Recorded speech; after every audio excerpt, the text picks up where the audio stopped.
बिस्मिल्लाहिर्रहमानिर्रहीम। अल्हम्दुलिल्लाहि रब्बिल आलमीन वस्सलातु वस्सलामु अला रसूलिहिल करीम। अम्मा बाद। अस्सलामु अलैकुम व रहमतुल्लाहि व बरकातुहू। मेरे प्यारे दोस्तों, मेरे रूहानी भाइयों और बहनों, अल्लाह ताला के फजल व करम से मैं एक बार फिर हाजिर हूं अपने चैनल राज़ मारिफत ऑफिशियल के साथ, जहां हम हर हफ्ते तसव्वुफ, मारिफत और रूहानियत के वो गोशे आपके सामने खोलते हैं जो आम महफिलों में कम ही ज़ेरे बहस आते हैं।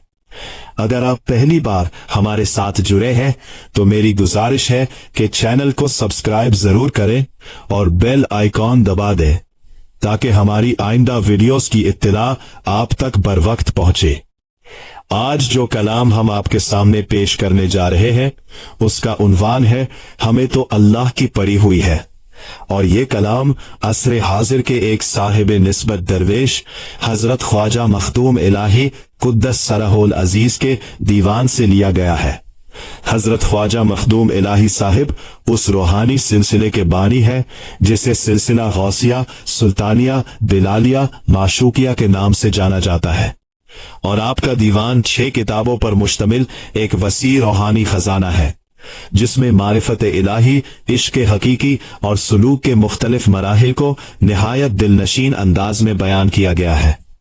आज हम उसी दीवान के इसी मुंतखब कलाम पर तफसीली गुफ्तगू करेंगे जिसमें हजरत ख्वाजा साहिब ने निहायत सादा मगर दिल में उतर जाने वाले अल्फाज के जरिए हमें उन रूहानी अमराज से आगाह किया है जो आज के दौर में उम्मत मुस्लिमा को अंदर ही अंदर खोखला कर रहे हैं। इस कलाम में नफ्सा नफ्सी की कैफियत, खुद एहतिसाबी की अहमियत, अपनी पसंद और नापसंद को शरीयत के ताबे करने का उसूल, इश्क इलाही में दीवानगी की हालत, उम्मत मुस्लिमा की ज़बोहाली और नकाली का रोग और झूठे रूहानी दावेदारों के फितने जैसे मौज़ूआत को एक ही लड़ी में परोकर यह पैगाम दिया गया है कि हकीकी निजात और हकीकी सुकून सिर्फ उसी बात में है कि इंसान को दुनिया की नहीं बल्कि अल्लाह की पड़ी हो। आइए उसी कलाम को तफसील से समझते हैं। सबसे पहले इस नफ्सा नफ्सी के आलम को समझते हैं जिसका जिक्र इस कलाम के आगाज में किया गया है। आप जरा अपने इर्द गिर्द नजर दौड़ाएं। हर शख्स भाग रहा है, हर शख्स दौड़ रहा है, कोई रिस्क के पीछे, कोई इज्जत के पीछे, कोई नामो नमूद के पीछे, और इस सारी भाग दौड़ में एक चीज जो सबसे पीछे रह जाती है वो है उस जात की याद जिसने ये सांसें अता की है। हम दुनिया के हुसूल में कितने महरे जाते हैं कि हम भूल जाते हैं कि एक दिन ये सब कुछ छोड़ जाना है और हमारे साथ सिर्फ वही जाएगा जो हमने अपने रब की रिजा के लिए किया होगा। यही वो हकीकत है जिसे हमारे असलाफ ने बार बार याद दिलाया। हजरत यहया बिन मुआज राजी, जो अपने दौर के अजीम वाइज और सूफियाए कराम में शुमार होते हैं, अपने मवाइज में फराहमी देते हुए फरमाया करते थे कि दुनिया की मोहब्बत और आखिरत की मोहब्बत एक दिल में इकट्ठी नहीं रह सकती, जिस तरह पानी और आग एक बर्तन में इकट्ठे नहीं रह सकते। आप अपने मवाइज में लोगों को बार बार ये याद दिलाते थे कि दिल को दुनिया की मोहब्बत से खाली करो ताकि उसमें अल्लाह की मोहब्बत जगह पा सके। और यही बात नबी करीम सल्लल्लाहु अलैहि वसल्लम ने भी उम्मत को सिखाई। तिरमिज़ी शरीफ की रिवायत में आता है कि आप सल्लल्लाहु अलैहि वसल्लम ने फरमाया कि लज्जतों को तोड़ने वाली चीज यानी मौत को कसरत से याद किया करो। ये हदीस दरअसल उसी नफ्सा नफ्सी के इलाज के तौर पर बयान हुई है। जब इंसान मौत को याद रखता है तो वो दुनिया की दौड़ में इतना अंधा नहीं होता। वो हर सांस को गनीमत समझता है। वो हर लम्हे को अपने रब के हुजूर जवाबदेही का लम्हा समझता है। यही वो कैफियत है जिसे कलाम में यूं बयान किया गया कि हर आने वाला सांस क़यामत की घड़ी है। ये बात महज शायराना मुबारका नहीं बल्कि ये ऐन वो तालीम है जो हमारे अकाबरीन तसव्वुफ ने सदियों तक उम्मत को दी। हजरत हातिम असम रहमतुल्लाह है, जिन्हें तारीख तसव्वुफ में हातिम असम यानी हातिम बहरा के नाम से याद किया जाता है, अपनी जिंदगी में 4 बातों पर यकीन रखते थे और उनमें से एक ये थी कि मौत अचानक आएगी, इसलिए हर लम्हा उसके लिए तैयार रहना चाहिए। मगर अफसोस कि आज के दौर में हम इस हकीकत से गाफिल हो चुके हैं। हम अपनी तवानाइयां, अपना वक्त, अपनी सोचे, सब कुछ दुनिया की दौड़ में लगा देते हैं, और जब बात अपनी इस्लाह की आती है तो हम पीछे हट जाते हैं। यही वो नफ्सा नफ्सी है जिसने आज उम्मत को कमजोर कर दिया है। हर शख्स अपने मफाद के पीछे है, कोई दूसरे का ख्याल नहीं रखता, और यही वो रोग है जिसका इलाज सिर्फ और सिर्फ याद इलाही और खुद एहतिसाबी में पिन्हा है। अब आइए दूसरे पहलू की तरफ बढ़ते हैं, जो कि इस कलाम का सबसे अहम और दिल को झंझोड़ देने वाला नुक्ता है, और वो है अपने गरेबान में झांकने की बात। ये एक ऐसी हकीकत है जिसे हम सब जानते हैं, मगर अमल में बहुत कम लाते हैं। हम में से अक्सर लोगों की ये आदत बन चुकी है कि हम दूसरों की खामियां तलाश करने में माहिर हो चुके हैं। हम दूसरों के अमाल पर तनकीद करते हैं, दूसरों के ऐब गिनवाते हैं, मगर जब अपनी बारी आती है तो हम अपनी आंखों पर पर्दा डाल लेते हैं। ये दरअसल नफ्स की सबसे बड़ी चाल है, क्योंकि नफ्स चाहता है कि इंसान अपनी इस्लाह की बजाय दूसरों की बुराइयों में मसरूफ रहे। इस तरह वो खुद कभी अपने आप को नहीं देखता और यूं अपनी इस्लाह से महरूम रहता है। अल्लाह ताला ने कुरान करीम में फरमाया है, सूरत अल-हजरात में, जो 26वीं पारे में वाक़े है, मुसलमानों को बहुत वाज़ेह अंदाज में यह हुक्म दिया है कि ए ईमान वालो, बहुत ज्यादा गुमान करने से बचो, क्योंकि बाज गुमान गुनाह होते हैं, और एक दूसरे के ऐब मत टटोलो, और एक दूसरे की गीबत मत करो। क्या तुम में से कोई ये पसंद करेगा कि वो अपने मरे हुए भाई का गोश्त खाए? तुम उसे नापसंद करोगे। ये आयत दरअसल इस पूरी कैफियत की जड़ काटती है जिसमें हम दूसरों के ऐब तलाश करने में लगे रहते हैं, और नबी करीम सल्लल्लाहु अलैहि वसल्लम ने भी इसी हकीकत को मुख्तलिफ अहादीस में बार बार वाज़ेह फरमाया। सही मुस्लिम की रिवायत में आप सल्लल्लाहु अलैहि वसल्लम ने सहाबा कराम से पूछा कि क्या तुम जानते हो गीबत क्या है? सहाबा ने अर्ज किया कि अल्लाह और उसके रसूल ही बेहतर जानते हैं। आप सल्लल्लाहु अलैहि वसल्लम ने फरमाया कि अपने भाई का ऐसा जिक्र करना जो उसे नापसंद हो। किसी ने पूछा कि अगर वो बात उसमें वाकई मौजूद हो तो? आप सल्लल्लाहु अलैहि वसल्लम ने फरमाया कि अगर वो बात उसमें मौजूद है तो यही गीबत है, और अगर मौजूद नहीं तो ये बहतान है। ये हदीस हमें सिखाती है कि ख्वाह किसी की कोई खामी हकीकत में मौजूद हो, उसका तस्करा करना भी गुनाह है जब तक इसमें कोई शरई मसलहत ना हो। हमारे अकाबिरीन तसव्वुफ ने इस मसले को एक और जाविये से भी समझाया। साहिब रिसाला कुशैरिया इमाम कुशैरी ने अपनी किताब में एक निहायत लतीफ नुक्ता बयान किया है। वो फरमाते हैं कि जो शख्स अपने नफ्स के अयूब देखने में मशगूल हो जाए, उसे दूसरों के अयूब देखने की फुर्सत ही नहीं मिलती। ये एक निहायत गहरी बात है, क्योंकि इसमें यह राज पिन्हा है कि नफ्स का एहतिसाब एक ऐसा मुसलसल काम है कि अगर इंसान वाकई संजीदगी से अपने नफ्स का मुहासबा करने लगे तो उसे दूसरों की तरफ देखने की मोहलत ही नहीं मिलती। हजरत सहल बिन अब्दुल्लाह तस्तरी, जो अपने दौर के जय्यद सूफियाए किराम में शुमार होते हैं, फरमाया करते थे कि जो शख्स अपने नफ्स को नहीं पहचानता वो अपने रब को भी नहीं पहचान सकता। और नफ्स की पहचान का पहला जीना यही है कि इंसान अपने उयूब को देखे, अपनी कमजोरियों का एतराफ करे और दूसरों पर उंगली उठाने की बजाय अपनी तरफ उंगली मोड़े। यही वो हकीकी मारिफत का रास्ता है जिस पर हमारे असलाफ चले।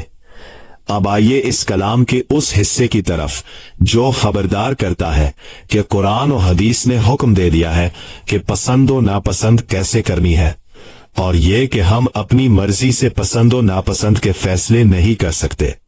ये एक निहायत अहम उसूल है जिसे हम अक्सर भूल जाते हैं।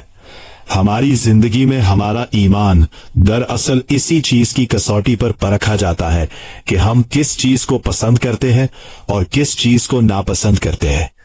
अगर हमारी पसंद व नापसंद अल्लाह और उसके रसूल सल्लल्लाहु अलैहि वसल्लम के अहकामात के ताबे है तो ये ईमान की अलामत है, और अगर हमारी पसंद व नापसंद महज नफ्स की ख्वाहिशात के ताबे है तो ये एक खतरनाक रूहानी बीमारी की अलामत है।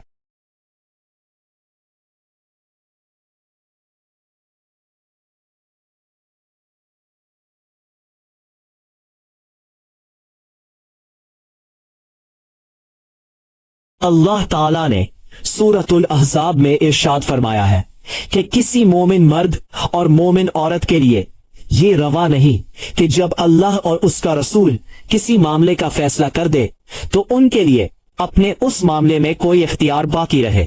ये आयत 22वीं पारे में मौजूद है और इसमें यह उसूल बयान किया गया है कि जहां अल्लाह और उसके रसूल का फैसला आ जाए वहां इंसान की अपनी पसंद और नापसंद की कोई गुंजाइश नहीं रहती। यही वो नुक्ता है जिस पर कलाम में खबरदार किया गया है। जलशाना यानी अल्लाह ताला की जात जिसकी शान बुलंद है, वो इज्जत वाला है और उसके अहकामात के मुकाबले में इंसान की अपनी राय, अपनी ख्वाहिश, अपनी हैरत कोई हैसियत नहीं रखती। हमारे असलाफ ने इस उसूल को अपनी जिंदगियों में इस तरह अपनाया कि उन्होंने अपनी जाती ख्वाहिशात को कभी शरीयत के मुकाबले में खड़ा नहीं होने दिया। हजरत फजील बिन अयाज अब्दुल्ला जो पहले गासम थे और बाद में अल्लाह के ऐसे वली बने कि उनका शुमार जय्यद सूफियाए कराम में होता है, उनके बारे में तज़किरतुल औलिया में ये वाकया मनकूल है कि जब उन्हें हिदायत नसीब हुई तो उन्होंने अपनी सारी जिंदगी का रुख इसी उसूल पर मोड़ दिया कि अब उनकी अपनी पसंद और नापसंद कोई मानी नहीं रखती, बल्कि सिर्फ वही पसंदीदा है जो अल्लाह और उसके रसूल को पसंद हो। अब हम इस कलाम के उस हिस्से की तरफ आते हैं जो एक निहायत जज्बाती और दिल को छू लेने वाली कैफियत बयान करता है, जहां कलाम में कहा गया है कि सालिक पागल होने जा रहा है मगर दस्ते दुआ है, वो तौफीक इलाही से ये बता रहा है कि वो उसी का मुद्दा है।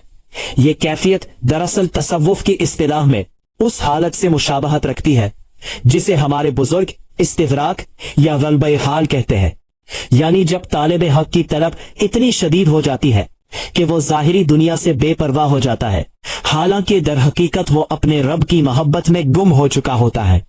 हमारे असलाफ में से हजरत अबू तुराब रशाद नक्शबी का नाम इस ज़मन में लिया जा सकता है, जो अपने दौर के एक जलीलुल कदर सूफी बुजुर्ग थे और जिनके बारे में कहा जाता है कि उनकी तलब इलाही इतनी शदीद थी कि वो सहराओं में अकेले निकल जाते और लोग उनकी इस हालत को दीवानगी समझते, हालांकि ये दीवानगी नहीं बल्कि इश्क इलाही की वो कैफियत थी जिसे सिर्फ वही समझ सकता है जिसने उसे खुद महसूस किया हो।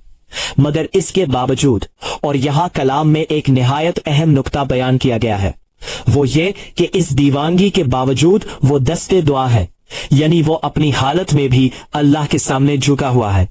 यही वो तवाजुन है जो हकीकी तसव्वुफ और झूठे दावों के दरमियान फर्क करता है, और इसीलिए अगले मिसराए में सालिक खुद को इस्तगफरुल्लाह कहता है।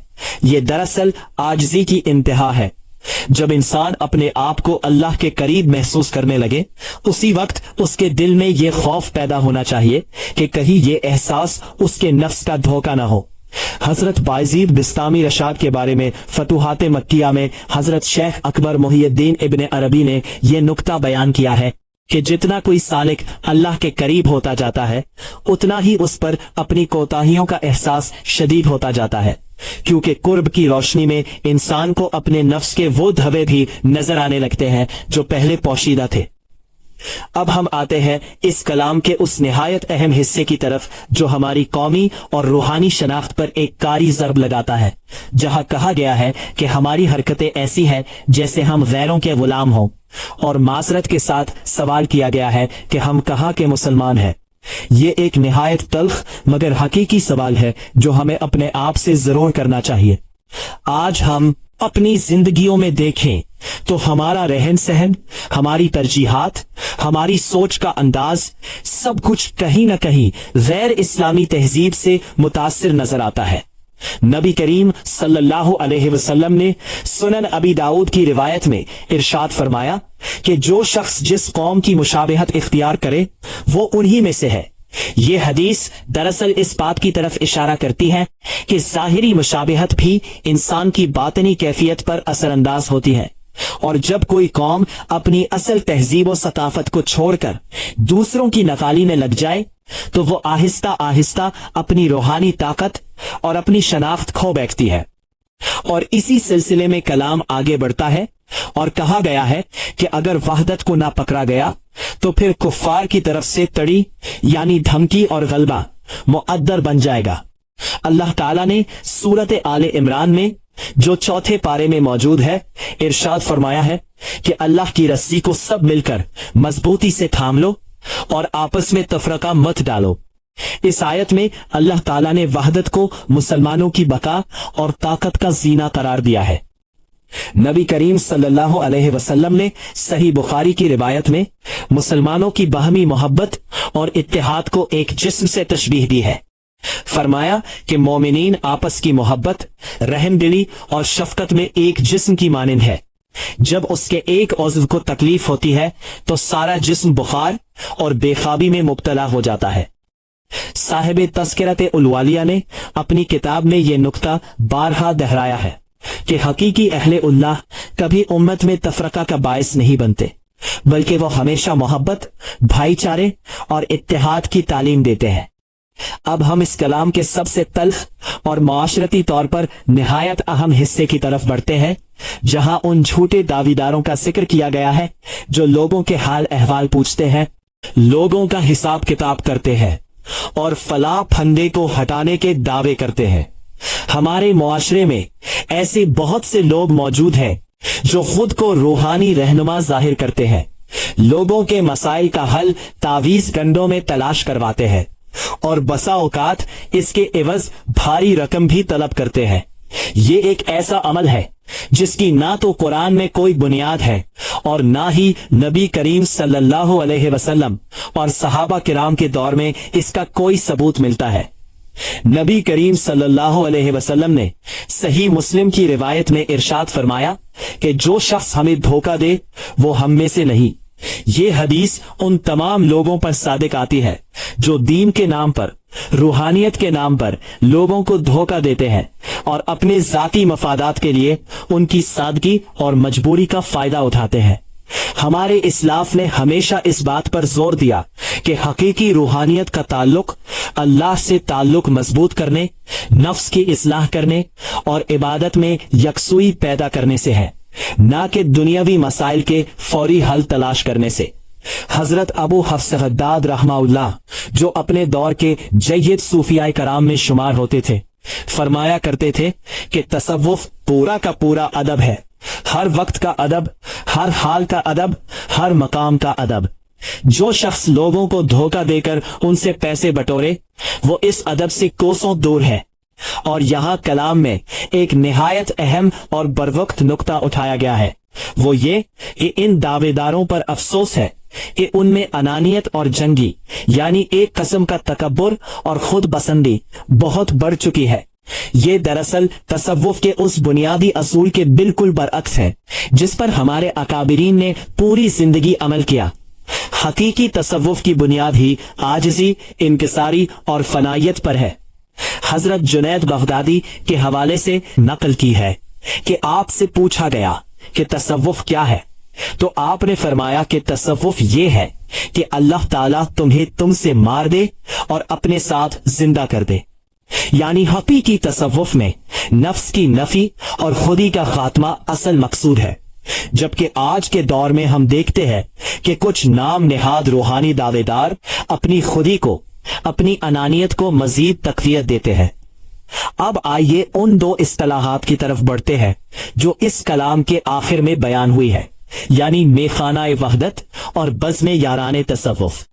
میخانہ کا لفظی معنی شراب خانہ ہے، مگر تصوف کی زبان میں اس سے مراد وہ روحانی محفل ہے جہاں طالبان حق اللہ کی محبت کا جام پیتے ہیں، یعنی وہ محبت الہی میں سرشار ہوتے ہیں۔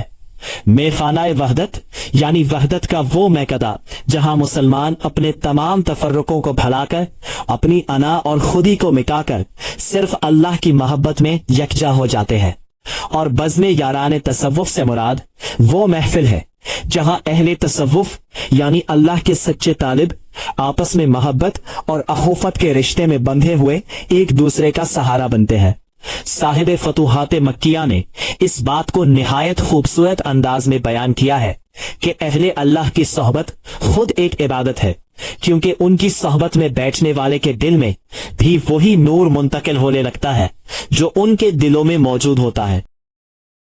अब अगर हम इस पूरे कलाम का खुलासा निकालें तो हमें यह समझ आता है कि आज के दौर की सबसे बड़ी रूहानी बीमारी यह है कि हमने अपने आप को, अपनी इस्लाह को, अपनी जवाबदही को पसे पुष्ट डाल दिया है और अपनी तवानाइयां दूसरों को देखने, दूसरों पर तनकीद करने और दुनियावी दौर में लगा दी है। हमने अपनी पसंद और नापसंद को अल्लाह और उसके रसूल सल्लल्लाहु अलैहि वसल्लम के अहकामात की बजाय अपनी ख्वाहिशात के ताबे कर दिया है। हमने अपनी असल शनाख्त को भुलाकर दूसरी अक़वाम की नक्काली इख्तियार कर ली है और अपने आपस के इत्तेहाद को कमजोर करके दुश्मन के लिए रास्ता हमवार कर दिया है। और इस सब के साथ साथ हमारे मुआशरे में ऐसे लोग भी मौजूद हैं जो रूहानियत के नाम पर लोगों का इस्तेहसाल करते हैं, उनकी मजबूरियों से फायदा उठाते हैं और अपनी अनानियत को तस्कीन देते हैं। मगर इस तारीक तस्वीर के बीच एक रोशनी भी मौजूद है और वो रोशनी वही अल्फाज है जो इस पूरे कलाम में बार बार दोहराए गए हैं। हमें तो अल्लाह की पड़ी है, यही वो रास्ता है, यही वो हल है। अगर हम अपने दिलों को इस यकीन से मामूर कर ले कि हमें सिर्फ अल्लाह की रजा मतलूब है, तो फिर ना हम दूसरों के ऐब तलाश करने में वक्त जाया करेंगे, ना हमारी पसंद और नापसंद नफ्स की गुलाम रहेगी, ना हम दूसरी अक़वाम की अंधी तकलीद करेंगे और ना ही हम किसी झूठे दावीदार के दाम में फंसेंगे, क्योंकि जिस दिल में अल्लाह की तलब सच्ची हो वो कभी धोखा नहीं खाता। मेरे प्यारे साथियों, यही वो दर्स है जो हजरत ख्वाजा मखदूम इलाही कुद्दस सरहुल अजीज जैसे असरे हाजिर के साहिब निस्बत दरवेशों ने अपने कलाम के जरिए उम्मत को दिया है। आज हमें भी अपने गरेबान में झांकने की जरूरत है। आज हमें भी अपनी पसंद और नापसंद को कुरान और सुन्नत के ताबे करने की जरूरत है। आज हमें भी अपनी असल शनाख्त की तरफ लौटने की जरूरत है और आज हमें भी अपने आपस के इत्तेहाद को मजबूत करने की जरूरत है। अल्लाह ताला हम सबको ये तौफीक अता फरमाए कि हम अपने नफ्स का मुहासिबा करें, अपनी इस्लाह की फिक्र करें और अपनी जिंदगी का हर लम्हा उसकी रजा के हुसूल में गुजारे। अल्लाह ताला हमें झूठे दावेदारों के फतने से महफूज रखे और हमें हकीकी मारिफत का रास्ता दिखाए। अल्लाह ताला उम्मत मुस्लिमा को वहदत और इत्तेहाद की नेमत से नवाजे और हमारे दिलों से तफरका और इंतशार को दूर फरमाए। आमीन सुम्मा आमीन। अगर आपको ये वीडियो पसंद आई हो तो इसे लाइक करें, अपने दोस्तों और अहबाब के साथ शेयर करें और अगर आप अभी तक हमारे चैनल राज़े मारिफत ऑफिशियल के साथ नहीं जुड़े तो अभी सब्सक्राइब करें ताकि हम इसी तरह आप तक मारिफत और रूहानियत की रोशनी पहुंचाते रहें। अपनी राय और तजावीज कमेंट्स में जरूर लिखें, हम आपके तासुरात के मुंतजिर रहेंगे। अल्लाह हाफिज, वस्सलामु अलैकुम व रहमतुल्लाहि व बरकातुहू।